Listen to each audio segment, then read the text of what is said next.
नमस्कार विद्यार्थी मित्रांनो, माझं नाव सुहास भिसे. स्वागत आहे तुमचं सर्वांचं प्रदा करंट अफेअर्स मराठी या आपल्या मायबोली भाषेतील एज्युकेशनल यूट्यूब चॅनलमध्ये.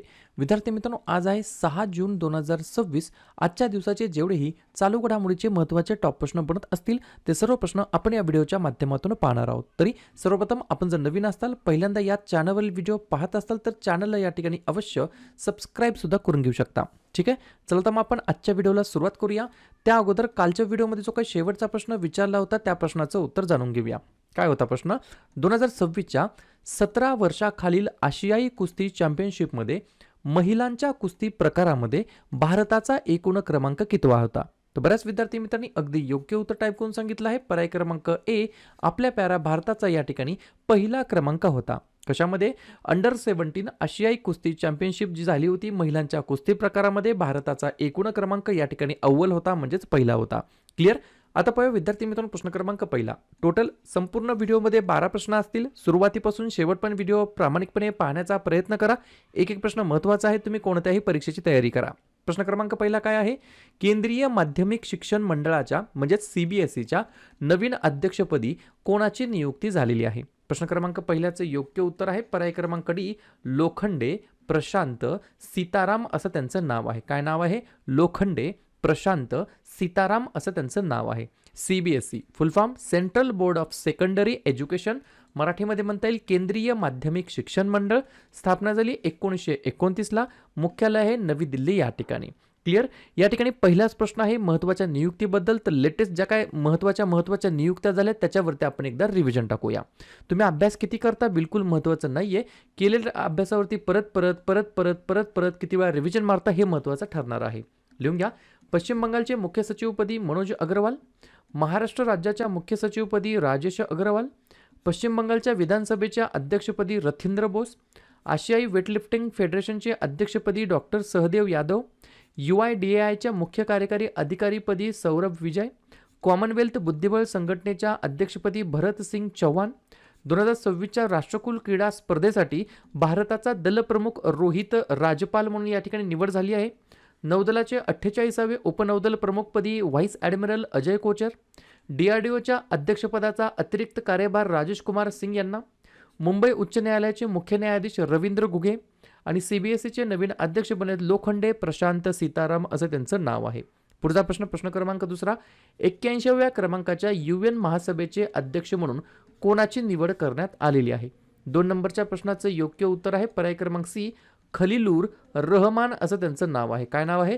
खलीलूर रहमान असं त्यांचं नाव आहे. 81व्या क्रमांकाच्या UN महासभेचे अध्यक्ष म्हणून त्यांची निवड करण्यात आली आहे. हे जे काही व्यक्ती आहेत खलीलुल रहमान हे कोण आहेत? तर बांगलादेशाचे या ठिकाणी फॉरेन मिनिस्टर आहेत, परराष्ट्र मंत्री आहेत. बांगलादेश प्रथमच युनो महासभेच्या अध्यक्षपदी निवडण्यात आलेला आहे बांगलादेशाला. त्याच्यामुळे हा प्रश्न कदाचित विचारला जाऊ शकतो.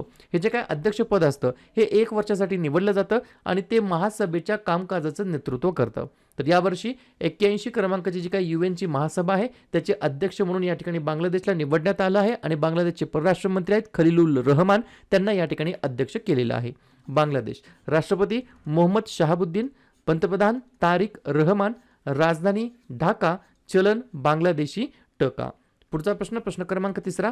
भारताने मे 2026 मध्ये कोणत्या देशासोबत ब्रह्मोस सुपरसॉनिक क्रूज क्षेपणास्त्रांचा पुरवठा करण्याचा करार केलेला आहे?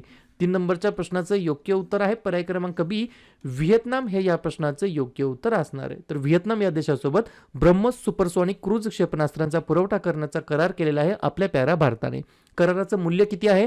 तर हा करार सुमारे $60 अब्ज म्हणजे जवळपास 629 दशलक्ष अमेरिकन डॉलर इतक्या मूल्याचा आहे. याच्यामध्ये समाविष्ट बाबी काय काय असणार आहेत? तर या करारामध्ये केवळ क्षेपणास्त्रांचा पुरवठाच नाही तर लष्करी प्रशिक्षण आणि लॉजिस्टिक सहाय्य देखील याच्यामध्ये या ठिकाणी समावेश आहे. ठीक आहे, हे जे काय आपलं ब्रह्मोस क्षेपणास्त्र आहे याच्याबद्दल 2-3 पॉईंट्स लिहून घ्या. इंडियाज सुपरसॉनिक स्ट्राईक पॉवर आहे. बरोबर?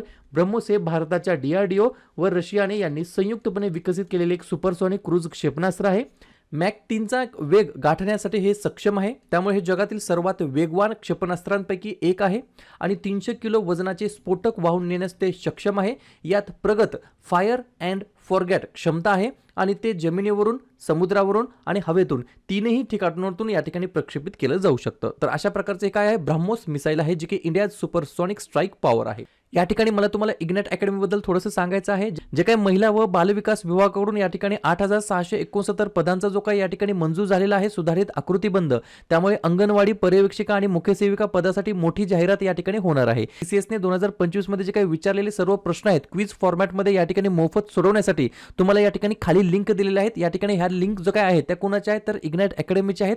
त्यांची टेलिग्रामची लिंक दिली आहे, सेफ इंस्टाग्राम पेज सुद्धा दिलेला आहे. दोघांच्या लिंक डिस्क्रिप्शन बॉक्समध्ये देऊन ठेवलेला आहे. पुढचा प्रश्न क्रमांक 14, भारत जागतिक स्टॉक मार्केट व्हॅल्युएशन मध्ये कितव्या स्थानावरती घसरलेला आहे? चौथ्या नंबरच्या प्रश्नाचं योग्य उत्तर आहे पर्याय क्रमांक ए, आपला प्यारा भारत देश या ठिकाणी विद्यार्थी मित्रांनो 7व्या स्थानावरती घसरलेला आहे. ही गोष्ट मला या ठिकाणी लक्षात ठेवायची आहे.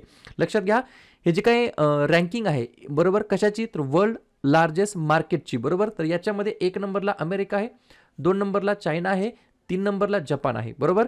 या ठिकाणी भारत 7 नंबरला आहे. भारताच्या अगोदर 6 नंबरला कोण आहे तर साऊथ कोरियाचं मार्केट, त्याच्या अगोदर 5 नंबरला तैवानचं मार्केट बरोबर.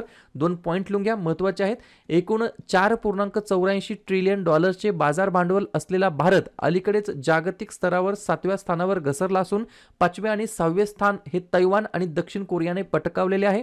भारताचा नाममात्र जीडीपी मोठा आहे, पण तो मोठा असला तरी मोठ्या प्रमाणामध्ये परकीय गुंतवणूक जी काही फॉरेन इन्व्हेस्टमेंट आहे ती बाहेर गेल्याने, कंपन्यांच्या कमाईमध्ये घट झाल्याने आणि जागतिक एआय आणि सेमीकंडक्टर क्षेत्रातील तेजीमध्ये थेट सहभागाच्या अभावामुळे भारताचा जो काही शेअर बाजार आहे तो या ठिकाणी आशियाच्या देशांच्या तुलनेमध्ये मागे पडलेला आहे. ही गोष्ट तुम्हाला लक्षात ठेवायची आहे. पुढचा प्रश्न क्रमांक 5, डीआरडीओ आणि भारतीय वायुसेनेने रुद्रा M2 हे जे काही मिसाईल आहे त्या मिसाईलची यशस्वी चाचणी या ठिकाणी कोठे घेतलेली आहे? 5व्या नंबरच्या प्रश्नाचं योग्य उत्तर आहे या ठिकाणी पर्याय क्रमांक डी, ओडिसा हे या प्रश्नाचं योग्य उत्तर असणार आहे. तर ओडिसा राज्याच्या अंतर्गत या ठिकाणी विद्यार्थी मित्रांनो डीआरडीओ आणि भारतीय वायुसेनेने रुद्रा M जे काही 2 मिसाईलचं आहे यशस्वीपणे चाचणी घेतलेली आहे. हे जे काही मिसाईल आहे ते एअर टू सरफेस या ठिकाणी मारा करणारं मिसाईल आहे. याचं सक्सेसफुली टेस्टिंग घेण्यात आलेली आहे. सुखोई Su-30 MKI या लढाऊ विमानावरून ही चाचणी घेण्यात आली आहे. रुद्र M किंवा रुद्रम 2 मिसाईल म्हणजे काय आहे तर लिहून घ्या, ही एक अँटी रेडिएशन मिसाईल आहे ज्याचा वेग जवळपास 5.5 मॅक एवढा त्याचा वेग आहे आणि याची रेंज सुमारे 350 किलोमीटर एवढी आहे. ही देखील गोष्ट मला लक्षात ठेवायची आहे. क्लिअर. या ठिकाणी ओडिसाबद्दल सांगायचं म्हटलं तर स्थापना झाली 1 एप्रिल 1936. मुख्यमंत्री आहेत मोहन चरण माझी, राज्यपाल आहेत हरिबाबू कंबपती, राजधानी आहे भुवनेश्वर. या ठिकाणी 3 महत्त्वाचे राष्ट्रीय उद्यान भितरकनिका, सिमिलीपाल, नंदनकनन आणि 4 महत्त्वाचे धरण हिराकूड, मंदिरा, काला आणि इंद्रावती. ठीक आहे. पुढचा प्रश्न क्रमांक 6 लिहून घ्या. ओडिसातील पुरी येथे होणाऱ्या दुसऱ्या तांत्रिक बैठकीमध्ये मूळ ब्रिक्स सदस्य आणि नवीन भागीदार राष्ट्रांसह किती देश या ठिकाणी सहभागी झालेले आहेत? 6व्या नंबरच्या प्रश्नाचं योग्य उत्तर आहे पर्याय क्रमांक सी, 11 देश हे या प्रश्नाचं योग्य उत्तर असणार आहे. तर ओडिसातील पुरी या ठिकाणी काय होणार आहे, दुसरी जी काही टेक्निकल या ठिकाणी मीटिंग आहे कशाची तर ब्रिक्सची, तर ज्याच्यामध्ये मूळ जे काही ब्रिक्सचे सदस्य आहेत आणि सोबत 11 नवीन भागीदार राष्ट्रांचं सह या ठिकाणी या ब्रिक्सच्या जे काही तांत्रिक बैठक आहे टेक्निकल मीटिंग आहे याच्यामध्ये सहभागी होणार आहेत. 2-4 पॉईंट्स ते लिहून घ्या. ब्रिक्सचे जे काही मूळ सदस्य आहेत ते कोणकोणते आहेत? ब्राझील, रशिया, आपला भारत देश, चीन आणि दक्षिण आफ्रिका. आणि नवीन भागीदार राष्ट्र कोणकोणते आहेत? सौदी अरेबिया, इजिप्त, संयुक्त अरब अमिराती, इथिओपिया, इराण आणि इंडोनेशिया. तिसरा पॉईंट, भारताच्या 2026च्या ब्रिक्स अध्यक्षतेखाली आयोजित ही बैठक होती. चक्रीवादळ व्यवस्थापन, आपत्ती सज्जता आणि लवचिकता नियोजन यामधील अनुभवामुळे ओडिसाची निवड करण्यात आलेली आहे. ही देखील गोष्ट तुम्हाला लक्षात ठेवायची आहे. पुढचा प्रश्न क्रमांक 7 महत्त्वाचा प्रश्न आहे. न्यूझीलंडमध्ये होणाऱ्या FIH महिला हॉकी नेशन्स कपसाठी 20 सदस्यीय भारतीय संघाचे कर्णधारपद कोण भूषवणार आहे? तर या ठिकाणी पर्याय क्रमांक बी, सलीमा टेटे असं त्यांचं नाव आहे. काय नाव आहे? सलीमा टेटे असं त्यांचं नाव आहे. त्यांना या ठिकाणी जे काही FIH महिला हॉकी नेशन्स कपसाठी आपले जे काही भारतीय संघ आहे 20 सदस्यांचं त्याचं कर्णधार पद या ठिकाणी भूषवणार आहे. सलीमा टेटे असं त्यांचं नाव आहे. पुढचा प्रश्न क्रमांक 8, सर्पदंशावरील संशोधनासाठी भारत आणि कोणत्या देशामध्ये सहकार्य करण्यात आलेलं आहे? तर 8व्या नंबरच्या प्रश्नाचं योग्य उत्तर आहे पर्याय क्रमांक ए, घाना हे या प्रश्नाचं योग्य उत्तर असणार आहे. तर सर्पदंशावरील संशोधनासाठी जे काही या ठिकाणी स्नेक बाईट आहे त्याच्यावरील रिसर्चसाठी भारत आणि घाना या देशामध्ये सहकार्य सहकार्य करण्यासाठी करार झालेला आहे. पुढचा प्रश्न, AGM-114 हेलफायर क्षेपणास्त्र कोणत्या देशाने विकसित केलेलं आहे? तर पर्याय क्रमांक डी, अमेरिका या देशाने या ठिकाणी विकसित केलं आहे AGM-114 हेलफायर क्षेपणास्त्र. हे प्रामुख्याने रणगाडे आणि बख्तरबंद वाहनांचा नाश करण्यासाठी हवेतून जमिनीवर मारा करणारे अचूक क्षेपणास्त्र म्हणून तयार करण्यात आलेलं एक मिसाईल आहे. हे क्षेपणास्त्र लॉकहीड मार्टिन या अमेरिकन एरोस्पेस आणि संरक्षण कंपनीद्वारे विकसित केलं जात आहे. ही देखील गोष्ट तुम्हाला लक्षात ठेवायची आहे. पुढचा प्रश्न, ताज्या आलेल्या अहवालानुसार 2025 मध्ये जगातील दुसरी सर्वात मोठी सौर बाजारपेठ बनण्यासाठी भारताने कोणत्या देशाला मागे टाकलेलं आहे? तर पर्याय क्रमांक सी, परत एकदा USA हे या प्रश्नाचं योग्य उत्तर असणार आहे. 2-3 पॉईंट्स ते लिहून घ्या.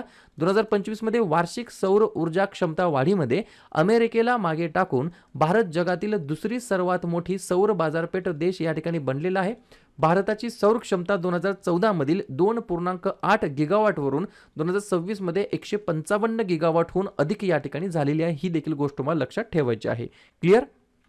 पुढचा प्रश्न क्रमांक 11वा, आसामच्या प्रसिद्ध मुगा सिल्कला प्रोत्साहन देण्यासाठी सुरू आलेल्या या ठिकाणी मोहिमेचं नाव काय आहे? तर पर्याय क्रमांक बी, मिशन सेने हजोरी असं त्याचं नाव आहे. काय नाव आहे? मिशन सेने हजोरी असं त्याचं नाव आहे. आसामच्या प्रसिद्ध मुगा सिल्कला प्रोत्साहन देण्यासाठी सुरू करण्यात आलेल्या या कॅम्पेनचं नाव आहे मिशन सेने हजोरी. बरोबर. हा आसाममधील अद्वितीय आणि जगप्रसिद्ध मुगा रेशीम उद्योगाला जागतिक स्तरावर एक प्रीमियम लक्झरी ब्रँड म्हणून विकसित करण्यासाठी या ठिकाणी सुरू करण्यात आलेला एक महत्त्वाकांक्षी उपक्रम आहे. बरोबर.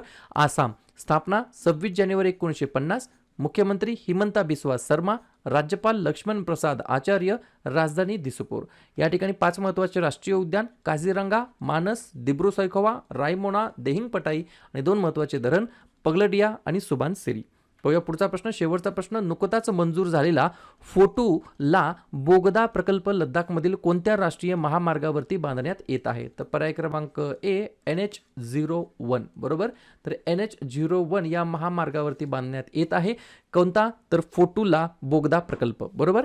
ठीक आहे. तर अशा प्रकारे विद्यार्थी मित्रांनो हे होते आजचे 12 प्रश्न. उपक्रम कंटेंट हा जो काही प्रयत्न आपण सुरू केला आहे मराठी भाषेमध्ये कसा वाटतो अवश्य कमेंट करत चला. आणि तुमच्यासाठीचा आजचा खास प्रश्न, अलीकडेच कोणता देश भारताचा द्रवीकृत पेट्रोलियम वायू ज्याला बोलता येईल LPG, बरोबर, लिक्विफाईड पेट्रोलियम गॅसचा सर्वात मोठा पुरवठादार देश बनलेला आहे? रशिया, अमेरिका, इराण की UAE? तर ज्या पण विद्यार्थ्यांनी या प्रश्नाचं योग्य उत्तर येत असेल त्या प्रश्नाचं उत्तर तुम्ही कमेंट बॉक्समध्ये देण्याचा प्रयत्न करा. प्रश्नाचं उत्तर चुकू द्या, बरोबर येऊ द्या, काहीच हरकत नाही. ट्राय करणं, प्रयत्न करणं सर्वात जास्त महत्त्वाचं आहे. आणि दुसऱ्या दिवशी येऊन आपण दिलेल्या प्रश्नाचं उत्तर हे बरोबर आले की चुकलं हे दुसऱ्या दिवशी येऊन नेहमी चेक करणं, अभ्यासामध्ये कन्सिस्टन्सी मेंटेन ठेवणं हे सगळ्यात जास्त महत्त्वाचं ठरणार आहे. तर लगेच काय करूया, जून महिन्यातील जेवढेही महत्त्वाचे दिवस असतील त्याच्यावरती आपण एकदा रिव्हिजन टाकूया. लिहून घ्या. 1 जून जागतिक दूध दिवस, 2 जून आंतरराष्ट्रीय लैंगिक कामगार दिवस आणि तेलंगणा राज्य निर्मिती दिवस, 3 जून जागतिक सायकल दिवस, 5 जून जागतिक पर्यावरण दिवस, 7 जून जागतिक अन्न सुरक्षा दिवस, 8 जून जागतिक ब्रेन ट्यूमर दिवस आणि जागतिक महासागर दिवस, 12 जून जागतिक बालमजुरी विरुद्ध दिवस, 14 जून जागतिक रक्तदाता दिवस, 15 जून जागतिक पवन दिवस, 20 जून जागतिक निर्वासित दिवस, 21 जून जागतिक संगीत दिवस, जागतिक जलविज्ञान दिवस आणि आंतरराष्ट्रीय योग दिवस. त्यानंतर 23 जून आंतरराष्ट्रीय ऑलिम्पिक दिवस आणि आंतरराष्ट्रीय विधवा दिवस. त्यानंतर 26 जून अंमली पदार्थांचे सेवन आणि अवैध तस्करी विरुद्ध आंतरराष्ट्रीय दिवस आणि 30 जून जागतिक लघुग्रह दिवस. क्लिअर?